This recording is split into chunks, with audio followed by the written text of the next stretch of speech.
welcome to Desk Geek. So, I wanted to do a video just about internet privacy, kind of as a whole. I have some videos talking about different services like VPNs or Proton Mail, but they're all kind of separated. And I've created a security section, channel section, if you want to go check some of those videos out. But I wanted to do a more all-inclusive to talk about internet privacy, especially with some things that have been going on recently. Most notably, of course, the ISPs now being allowed to collect all of the data, and they have access to everything and sell it to advertisers. So whoever you get your internet service from, they now have the ability. And a lot of times that's a monopoly. You only have one service in the entire area, but now they have an ability to collect all the data, with your browsing history, all of that, and sell it to advertisers. Their claim was that it wasn't fair that Google could do that through the search engine, and it was an unfair advantage that they were restricted from, so they've released that. Subsequently, there's been some articles about companies like Verizon who have now, or at least allegedly, looking at adding in spyware to their Android devices, because Apple probably wouldn't allow it, but adding spyware into the Android devices to start collecting data from everything you do on the device. So this just seems like a privacy issue that is really boiling out of control. And that's really what this next slide is about, slowly boiling away your privacy. So there have been some comments out there, and I'm not going to call them out specifically, but discussing, well, you guys really have it really well in the United States. Your privacy laws are strong compared to other countries and everything else. And so I thought, well, it's really important that while we do have some privacy laws, all of those are slowly going away. Slowly as in, when you put a frog in just regular water and then you slowly turn up the heat, you guys have heard this, eventually it'll just sit there and allow itself to be cooked to death. And that's what's happening to privacy laws. They continue to shift and shift and shift really into the companies and the government's advantage, and it's slowly moving away from the consumers. And we'll get into why that matters. Maybe you're the perfect upstanding citizen and you have nothing to hide, even though there are 70,000 laws out there that I'm sure you're in violation of a couple, but let's just say you're perfect. Why does it matter? And we'll get into why it matters and why it's important here. But real quick, let's talk about slowly boiling away your privacy. So it kind of started with companies start tracking your online activity through their search engines. You know, there were things that happened before that, but that was a big kind of moment of shift. Where Google was giving this amazing service out there, their search engine, and people were searching on it. It was free. How does Google make money? Nobody cared. Eventually, people figured out, oh, it's through advertising. They started creating different applications like Gmail and things and giving you all this space for free. And you remember they used to have a little counter that kept ticking up, giving you more and more space. And before that, email providers didn't give you unlimited space. You had to pay for space that was over a certain amount, and Google was giving it all free, and everyone was like, oh my God, this amazing hippie company's out there just giving everybody stuff for free, but they were making money on advertising. And one thing I want to make very clear is there's nothing wrong with making money, and there's nothing wrong with making money off advertising, but we'll get into that a little bit later. So then the social media kind of comes in, right? You've got MySpace, Facebook, Twitter, all of this, and you've got friends and families, and everybody's linking everybody together, and it's all free too, which is quite amazing. So they start selling little games and things. Maybe that's how you thought they made money, but they actually made money because they have this incredible amount of information on you, your favorite movies, your favorite TV shows, who your friends are, where you like to hang out, what you drink, what you eat, what you like to buy, everything that you take a picture of. And so they started advancing that AI. And this is not necessarily this list in order of how the events occurred. It's just more of some major events that change. Competition becomes real fierce. So companies start sharing this information with each other, right? They start creating collaborations to share this. People still don't care because everything's free. This free thing really starts to kick off and people are loving it. The government begins collection of massive amounts of this user and personal data through the NSA. They develop backdoors and hacks and start spying on a much bigger level. Companies like Apple stand up for it and have proven, and EFF gives them a very high rating for the fact that they really take your privacy seriously, and that shows. But most companies, some telecom companies, other companies have all either given this information freely or required very simple forms or requests coming from a government agency to give this information up. Government says, though, hey, this is for national security. We're going to stop terrorists with this. People are like, hey, who doesn't want to stop terrorists? So they blame the companies more than the government that's now spying on them, and everybody's cool with it because, hey, it stops terrorists. ISPs get authorized, as we talked about, to capture and sell your data. Windows 10 comes out with their free upgrade, which has tons of advertising based programs built within it to get more information. Devices like Echo, Cortana, Google Assistant all start collecting data and even recording your conversations. And in some cases, even when they're not in use, they're just recording to get information, to understand what you talk about, and potentially use that to sell stuff to you. In fact, you can go onto Google's site and you can listen to all the recordings that they've recorded from your device. And most of the ones that I saw, anyways, were of when I was using Google Assistant. But it captures all the background noise and things that you say. So very interesting. Government regularly, so you're not just using that; they're actually storing it forever, keeping it forever. Government regularly requests and gathers this info from corporations. They think your information is so important. Information you say, it doesn't matter that the government looks at my stuff. Who cares? I'm a good citizen. I don't do anything wrong. Well, the government really thinks your information's awesome, and so do companies, and they're building these massive data warehouses, storing it all together. So hopefully at this point, you start to see the whole picture of why this is kind of getting alarming, why things are looking like they're changing.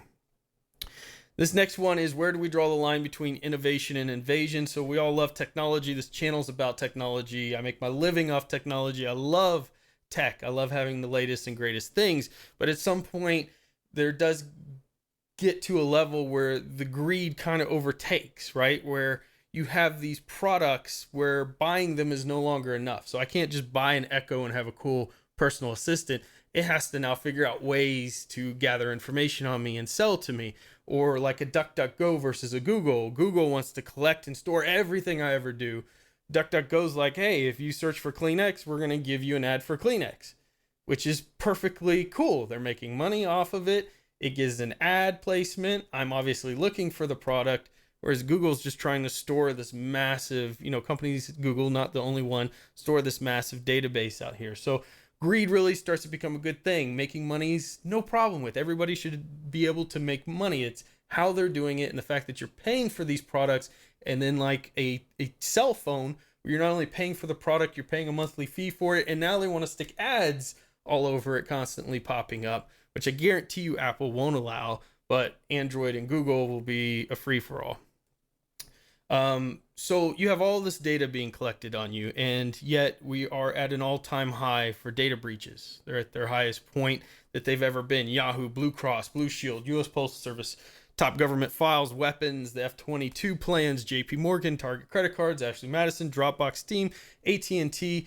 This is a cool website here, informationbeautiful.net, that has an actual visual of all of the hacks that have occurred. But these are just some of the companies that were hacked, and these companies store your credit cards, your bank account information, social security numbers, emails, medical history, private information, so they can ruin not only your finances if a hacker was able to get into it, which they have been, but they can also obviously get personal information, ruin your relationships, friendships, and reputation. And what about the government or governments outside of your own? So if maybe you just trust the United States wholeheartedly, whatever country you're in, but other countries are engaged in hacking everybody's information as well. Do you want them to have access to all this information, where you hang out, your religious stances? Do you do drugs casually? Do you drink too much? Do you ever yell at your kids? Do you ever yell at your spouse? Because now these devices that are these listening personal assistants may be listening to that. That stuff could be tentatively used in court. So all this tech is amazing. I would love to have an Echo and some of these devices sitting here, but frankly, you can't trust them because the companies and these terms and conditions have gotten so complex. You can't understand what they're doing with your information. You don't know how much they're grabbing, when it's turning on, when it's turning off. It's kind of a free game, and we as the consumers are the losers, while everybody else seems to be getting all the power, which I think that pendulum needs to switch. Information is power. I love this comic. Knowledge is power. The power to make other people feel stupid. Privacy provides a limit on the power a company or government can provide you. That's why it's important. If you don't have that privacy, it's why you don't go and post all of your personal information, like your bank account number, social security information, you hesitate to give that out. Why? Because privacy matters. Because somebody has that information, they can get control of you. It's a respect thing. It's something to protect your reputation. If everyone in the community could read all of your emails, text messages, IMs, all the stuff that's being stored right now from a lot of your devices that's being collected, if people could read that, it might be pretty embarrassing. Female celebrities obviously have had to deal with this, and even the females in the military with photos being leaked and things being stolen. The privacy and what we expect the privacy to be on these devices is so low that nobody's really even blaming the companies for the lack of security or encryption. Freedom of thought and speech. You know, we would all cringe when we look back, especially as kids, at the stupid things we would put on the internet. You know, I would troll just like everybody, all the other kids do nowadays. You say stupid things to people to try to get a rise out of them. If somebody was to go and read that stuff back to me, I'd be embarrassed. It'd frankly just be really embarrassing. And kids don't understand the lifelong consequences now of the internet and what that means, and keeping personal data personal, so that all of that stuff isn't just out there for everybody to read and misinterpret, right? So it's not just about the things you said, it's that thing being said out of context or without hearing the other side, or the video or something, could make you seem like something you're not. Maybe a racist, maybe a bigot, whatever. It could be embarrassing. It could make you lose out on job opportunities. There are already companies that have utilized social media or want people to show them their social media site before they give them a job. This stuff matters. So you could lose out on career opportunities, getting into certain jobs, maybe even colleges, and of course having companies have all your medical information, never good. You know, what about those things you liked on Facebook or social media sites? You want your friends to see what you eat every day, but what if your insurer knew? You know, with the insurance companies and everything going crazy here in the United States, who knows what it will end up going back to? And maybe you could get denied for coverage in the future again. And maybe they could deny you for coverage because of the things that you eat, the things that you post on a site. Sounds far-fetched. A lot of people like to use paranoia when you talk about privacy. This is not about paranoia. It's just simple knowledge of knowing that having this much information on someone, more information than your spouse or wife knows, more information than your neighbors or friends know about you, is a very dangerous thing. I don't think that takes a whole leap of logic to kind of understand why that's so important. So health records, communications with your doctor, they've all gone digital. I can email, text, and communicate with my doctor online, even through an app on my phone. But now the ISPs will have access to all of that information, be able to sell it to advertisers. Hackers then potentially could get that as well. Prescription information that you print, they could get that as well. Relationships, private texts, emails between you and your spouse, all that stuff can be grabbed. Conversations we talked about, browser history, financial information. The IRS would love to know about those things you bought online that you didn't pay taxes on. And in fact, the DA and IRS regularly get information from companies like Facebook and Twitter today. Today, it's happening. It's not like some far-fetched paranoia thing. That's what they do today. So it's really just understanding that giving all of this information, even if you give a piece here and a piece to this company and a piece to this company, when it all comes together, it's a complete profile on everything about you. It's better than somebody going through your garbage. And it's just continuing to get worse and worse with some of the technology coming out. And like we talked about before, would you post this information on your Facebook or Twitter? And we talk about bank accounts, medical history, etc. You wouldn't, because you'd want to keep it safe, obviously, but yet a lot of companies have this, store it, keep it forever, and you have no right or ability to know via the terms and conditions what and how long they're storing it, how they're storing it, what portions they're sharing, what portions they're not sharing. And most people, frankly, don't even read the terms and conditions if in some cases they actually explained it. They just click accept. So how do you protect yourself? This is really the big point of it. Use a paid-for internet security firewall and virus protection. I do not believe any of the free virus protection suites out there. And yes, I promise you, I've tried them all, are as effective as WebRoot at the moment. But my antivirus choice for the year and firewall service changes regularly. WebRoot for the last couple of years has been my go-to. They have very consistent very well written software that does not bog down your system, and you can get it for a good price at $40 a year. None of these companies sponsor me or have anything to do with me or know about me in any form or fashion. These are just the services I use. You can use the one that you prefer, but a paid for service I think is necessary. Using a VPN, again, a paid for VPN, you can use Tor or some things like that, but it's going to become slow enough, or you're going to have enough issues into which you probably will stop using it on a regular basis, and that defeats the whole purpose. If you use something like Pia VPN, which is the personal one that I use at $35 for the whole year, then you don't have to worry about that. Very fast, very fantastic servers. Trusted password manager like KeePass or Dashlane, you can get those for free. Always enable multi-factor authentication on all sites if you can. Read the terms and agreements. Know what you're being asked to give away, especially in the Android App Store. I mean, Android is a complete privacy disaster. It is no longer the phone of text. I cannot emphasize enough how disappointed I am with Android and just how sloppy the whole ecosystem is. But in any case, and you don't have to take my word for it, go to EFF. You can look at the companies that have your back, and you can see where Google ranks in that form. They've lost stars every single year because they keep getting worse and worse. But in any case, making sure you're reading what those apps actually are asking for permission wise. So, if you're downloading a game and it wants access to your photos and all your contacts and everything else, do not install that game. There is no reason they would need that information unless it's a game you're playing with your contacts, I guess. So be cognizant of what you're signing up for. Vote and take part of legislation dealing with privacy. Join the EFF, give them a donation. They're doing a lot of great work out there. Use services that don't force you to give up your privacy, like DuckDuckGo.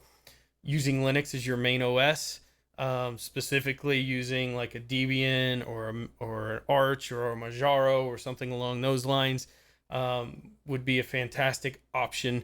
So you don't have all of that advertising tracking and Cortana and things like that that are gathering information like you do with Windows 10. You can still have Windows on there for gaming if you want. Use it for that. Log into Linux for everything else. Enable cookie notifications. A lot of people leave it as default where they don't get notified if a site's tracking them with a cookie, but a cookie is a way that like Facebook uses to track not only after you close down Facebook, everything you still continue to do is being tracked through that cookie. So it's good to clean those out and to get notified when a site's trying to put them on your system so you can just frankly use another site. Have a clean email address where you sign up for nothing under it but for communication with friends or financial sensitive information. I utilize Proton Mail. It's the best solution. It allows full encryption if you want of your email messages. It's also a very secure server that is located offshore, so very hard for individuals to get access into it. And it has multi-step authentication as well. Never click on links in emails, never reply or open spam. Validate there's a lock in your browser. There's a little icon in Chrome, Mozilla, everything. It tells you if you're on an HTTPS site, which is a secured connection. If you do not have that little locked or it shows unlocked, it means it's not secured. Do not use that site. If it's free, it's likely to be either a scam, or B, their business is making money off advertising. So be very leery of free things, exceptions, of course, with open source and those type of scenarios. But understand how companies make money is a very important thing. Like DuckDuckGo, they make money off of advertising. They just don't store your information to advertise to you. They do it through your search engine. Encrypt your personal files, especially tax documents and things like that you keep on your PC. If you're trying to put them on Dropbox or somewhere else, make sure you're encrypting them. Do business with companies like Apple, Adobe, Twitter, and Linux, who actually fight for your privacy rights. Companies that deserve to get your money and your business. EFF has, and I'll have it linked in the subject below, so you guys can click on it. EFF.org has a Who Has Your Back government list that they come out with every couple of years to tell you how they rate companies on their privacy. Treat your phone to the same standards above. You can use Pia VPN on your phone. Talk about apps again. Write your ISP. Let them know if they start selling your information, you're done. If your particular ISP is not a monopoly, which most of them are.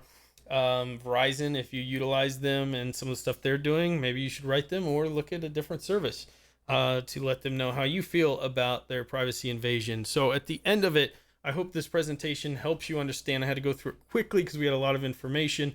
helps you understand how important privacy is, why it matters, what can be done with that information, and how much is actually being collected from you. But there are ways you can protect yourself. There is no perfect protection. These are my suggestions. They help, but if somebody really, really wanted my information, they could still get it. But this is a reasonable measure that keep somebody who is just trying to gather as much accounts or information as possible from getting my information or being able to put it together into some massive category. So in any case, I hope this helps. Leave your comments below. Let me know some hints and tricks and things that you use to keep yourself safe. And until next time, get out there and fill your brains.